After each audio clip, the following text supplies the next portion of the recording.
Olá, amigos. Estamos iniciando mais um programa Esclarecimentos Oportunos. Esse programa é uma realização da Sociedade Espírita Francisco de Assis, casa sediada na cidade de São Paulo. E como sempre conosco, Milton Felipe. Tá bom, Milton? Estou bem, muito obrigado pela oportunidade. Saudar a todos, conforme sempre fazemos aqui na abertura e no encerramento do nosso programa, desejando-lhes que os bons espíritos nos ajudem sempre. Seu Milton. Senhor, olha, eu queria só, antes de você abrir o programa, eu queria agradecer a todas as pessoas que têm enviado as suas contribuições. Sim. Em forma de perguntas, textos, existem elogios, análises, críticas, tudo que favorece, que ajuda a gente a impulsionar para a frente o trabalho doutrinário. Muito bem, seu Milton. Eu também quero me juntar ao Milton nesses agradecimentos. E o pessoal tem assistido o nosso programa e eles aproveitam o que a gente faz para depois perguntar em cima, né, Milton? Que bom, né? Aí diz assim: por que Allan Kardec recomendou um método de experimentação para saber se uma pessoa tem a mediunidade? Vocês disseram que todos somos médiuns. Interessante, essa é uma provocação, né? Então... Esse é um tipo de provocação muito interessante. O pessoal assiste o programa e fica no nosso pé lá certo, depois, né? Eles falam que todos são, mas Allan Kardec recomenda o método experimental. Isso. Muito bem, muito bem. Conforme vocês sabem, a obra que trata da ciência espírita, do ponto de vista prático, é o Livro dos Médiuns. O Livro dos Médiuns.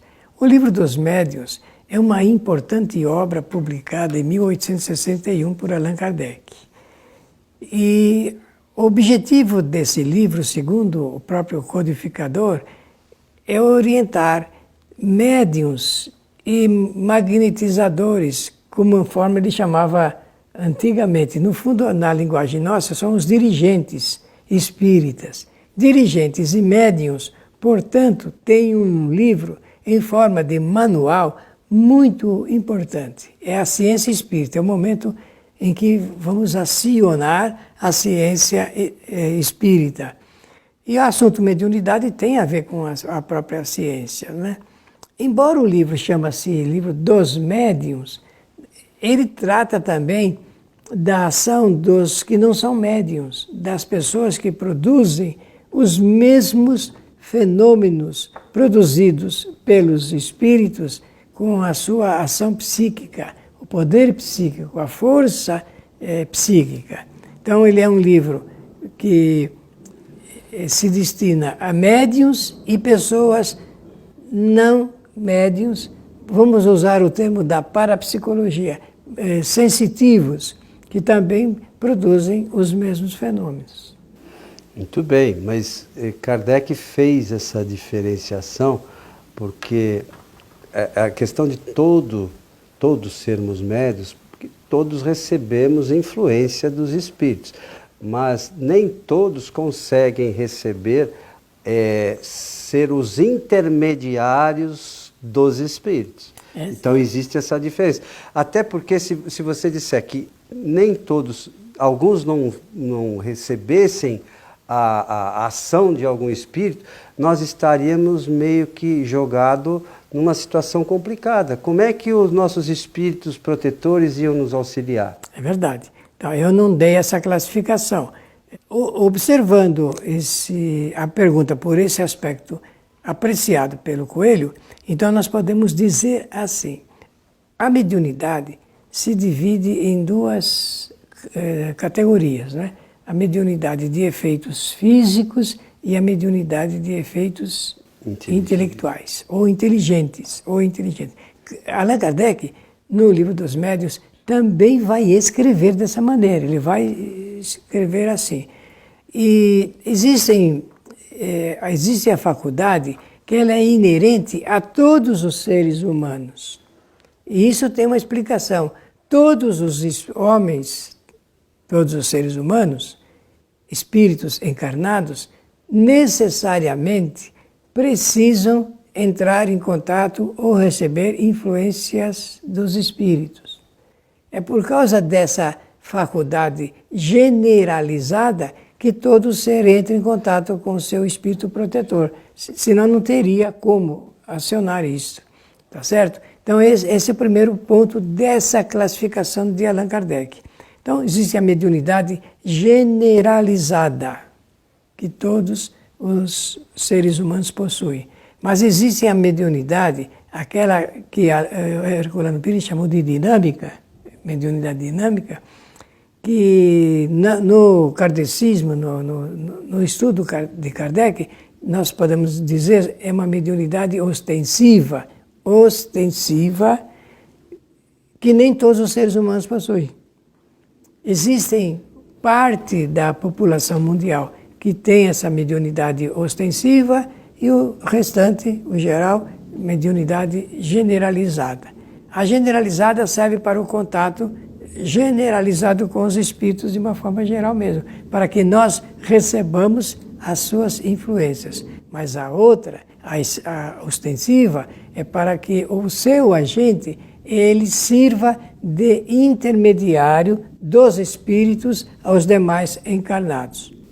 Então, isso também serve para a gente entender que a gente acaba recebendo a ação dos espíritos pelos nossos pensamentos. Embora a gente não seja médio ostensivo, a gente mantém relação de pensamento com os espíritos. Então, muitos espíritos acabam se aproximando de cada um de nós, a gente precisa entender isso, pela natureza dos nossos pensamentos.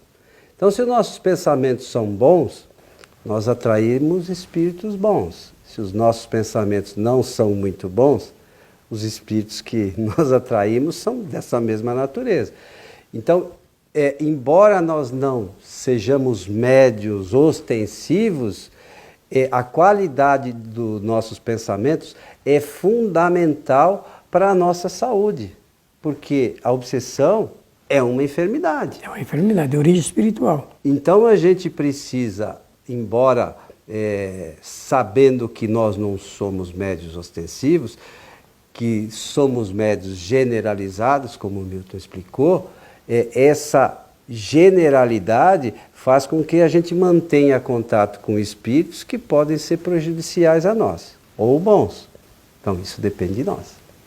Então, seguindo na classificação, a mediunidade de efeitos físicos proporciona, por exemplo, ruídos, batidas, barulhos, movimentos de objetos, a aparição, né, que Kardec usava muito esse termo, né, de espíritos pela sua visibilidade, tangibilidade. Todos esses fenômenos pertencem à área de efeitos físicos. A de intelectuais é da psicografia, a escrita dos espíritos pela mão do médium, a da psicofonia, que é a fala, o pronunciamento dos espíritos utilizando-se do aparelho fonador do médium, da vidência e da audição. Esses são efeitos inteligentes ou efeitos intelectuais. Tivemos aí, então, a apresentação, fechando a classificação. Ora, a pergunta que se faz logo em seguida, e é por isso que nós valorizamos a pergunta recebida pela nossa produção por quem escreveu, é esta: como saber se uma pessoa é médium ostensivo ou um médium generalizado? Essa é uma dúvida pertinente à ciência espírita. Temos que fazer isso. Temos que sempre perguntar como é que nós vamos saber se essa pessoa é médium ostensivo ou não. Feita a pergunta, então a gente vai no livro dos médiuns e vê lá que Kardec faz uma explicação necessária de que para saber se uma pessoa é médium ostensivo ou não, é preciso que se faça com ela experimentação. Aí entra a metodologia do Espiritismo para saber se uma pessoa é médium ou não. E ele propõe, então, de 8 a 10 reuniões no máximo, 10 reuniões no máximo, fazendo essa experimentação. A metodologia é a coisa mais simples, mas Allan Kardec, ele fez uma adequação do método da ciência oficial, ciência comum, com a ciência espírita. Primeiro, partindo da observação. A observação é ponto importante na ciência, tanto quer seja espírita ou não. O método da observação, ele se caracteriza pelo fato do cientista ele observar o fenômeno numa multiplicidade de vezes muito grande. Para o de laboratório, no caso no centro espírita, né, Kardec recomenda no máximo 8 reuniões ou 8 sessões, observando o que acontece com a pessoa durante a sua estada ali naquela hora, ou então um pouco menos de 1 hora, que é o ideal, não fazer muito prolongado. Todas as pessoas que possuem a mediunidade ostensiva, com elas vai ocorrer alguns indícios muito interessantes. O Milton, eu queria só lembrar de uma questão, você falou da mediunidade dos efeitos físicos, só retornar um pouquinho. E nós falamos, num de nossos programas anteriores, sobre o perispírito. Essa questão, para entender algumas coisas do perispírito, é importante essa coisa dos efeitos físicos, que na sua maioria são realizadas pela transformação do perispírito. Totalmente a ação do espírito sobre os fluidos, né? Para materialização e tal. Então, é uma coisa importante que a gente falou no programa, um dos anteriores, não me lembro exatamente qual. Foi o último mesmo. Foi o último, que nós falamos de perispírito. Então veja como é importante o perispírito para o espírito. O papel do perispírito, né? As primeiras manifestações que usava-se a tipologia, né? As pancadas, e não era a mão que batia, né? É ação de fluido. O espírito, então dá a chance. Aproveitar e explicar. Você dá a chance. O espírito que deseja provocar esse fenômeno, com o pensamento, ele aglutina uma certa quantidade de fluidos vitalizados. O que é fluidos vitalizados? Fluidos que contêm uma certa vitalidade, ele faz uma combinação e com essa vitalização dos fluidos ele pode irradiar seu pensamento, né? E provocar as batidas como barulhos, ruídos, suspensão de objetos, transporte de objetos, né? Se alguém chegou a ver na sua casa, por exemplo, pratos saindo do guarda-louça ali, indo para ou xícaras ou copos, o que vale, isso agora não está sendo comum, mas foi muito comum no passado. Então existem documentos, reportagens em jornais, em revistas que explicam como é que os espíritos agiam sobre a matéria para provocar esses fenômenos. Bom, voltando, depois das experimentações, né? Mas existem alguns indícios, eu parei nos indícios, necessariamente fiz isto, de propósito. Alguns indícios que a gente tem que, o observador, o experimentador, o cientista espírita, ele tem que cuidar, que são acontecimentos que, no geral, passam despercebidos, mas que eles são importantes para quem está anotando, fazendo o registro, e às vezes até documentário, agora com maior facilidade pela informática, pela tecnologia, filmando, gravando, porque os espíritos, eles agem sobre as pessoas, e essas pessoas apresentam alguns rudimentos, manifestações em seu corpo que levam à admissão de que ali existe um agente invisível querendo por ela se comunicar. Eu vou dar um exemplo. Quando eu falo isso porque nós fazemos constantemente experimentação, então nós podemos falar aqui. A pessoa está em volta da mesa e a gente coloca lá, cria dispositivos para facilitar, que é o caso de papel, lápis, a fim de que saber se o espírito ele deseja se pronunciar pela fala ou se ele deseja se pronunciar pela escrita. Então a pessoa, quem está, o experimentado, eu vou usar essa expressão, você observa quando ele faz movimentos frêmitos para pegar, buscando pegar alguma coisa, um lápis, uma caneta, e ele então, se for o caso dele escrever, se essa é a sua vontade, ele começa a escrever. Alguns escrevem nitidamente desde o início, outros é uma dificuldade muito grande. É preciso que ele promova exercícios motores, como se fosse uma criança aprendendo a escrever. Então faz rabiscos, sinais sem nenhuma interpretação. Lá na frente, mais vezes, na terceira ou quarta reunião, ele começa a esboçar as primeiras palavras. Isso é quando é pela escrita. Quando é por desenho, a mesma coisa. Ele vai procurar objetos para poder desenhar alguma coisa no papel. Ou então, se for pela fala, ele vai exercitar então alguns ruídos com a garganta do médium, até chegar ao ponto dele se pronunciar verdadeiramente. Nessas reuniões, meus amigos experimentais, não se comunicam espíritos sofredores, porque não é o propósito da reunião.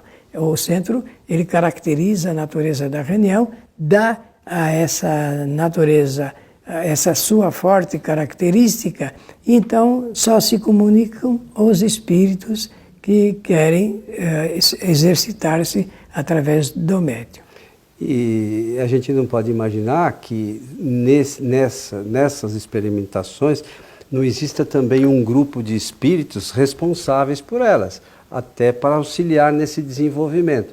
Então, tem que se conversar também com os médiuns, porque nos primeiros momentos, o médium que está ali ainda sem experiência, ele sempre fica naquela questão, né? Esse pensamento é meu ou não é meu? Essa dúvida é boa. Né? Ele sempre fica nesse questionamento, tanto na questão da psicografia, quanto por mediunidade através da fala, né? Ele fica, num primeiro momento, nesses questionamentos, não, mas depois ele vem conversar. Poxa, mas eu não sabia se o pensamento é meu, se não é meu, eu não sabia, mas fala. A dúvida é muito boa, ela é muito boa. Lá na frente, passadas algumas reuniões, ele vai perceber que existe uma duplicidade de pensamentos. Uma que é o seu e a outra que se exterioriza, que ele nem estava pensando naquele assunto em que ele é exposto ali.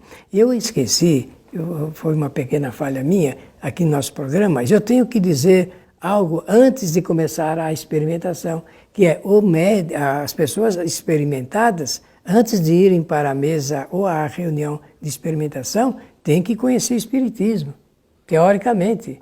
O centro, bem estruturado, bem organizado, bem administrado, ele realmente faz com que a pessoa, primeiramente, passe pela teoria, que é a recomendação de Kardec.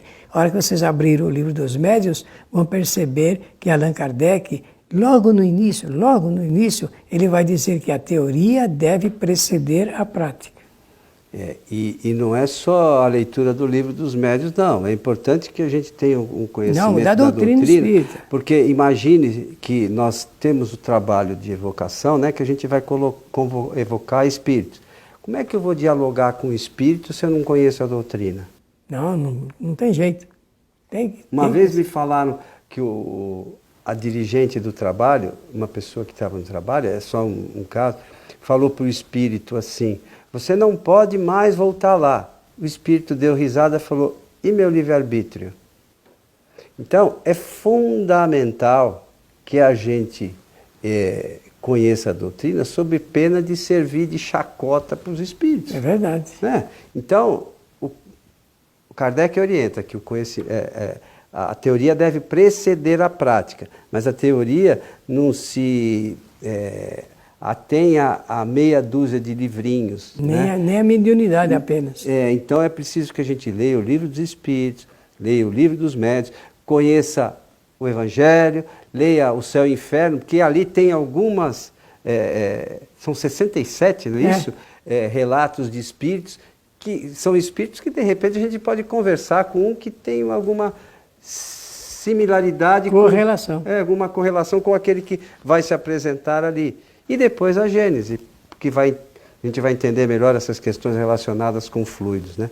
Então, a mediunidade é simples, mas não é tão simples assim. Requer estudo, conhecimento e prática mesmo, né? Não é também, tem médium que acha que vai uma vez por mês do centro espírita que está tudo resolvido, né? Interessante isso que você tocou na mediunidade complexa, porque Leon Denis, ele, durante os seus escritos, tem um momento em que ele se vê obrigado a dizer que a mediunidade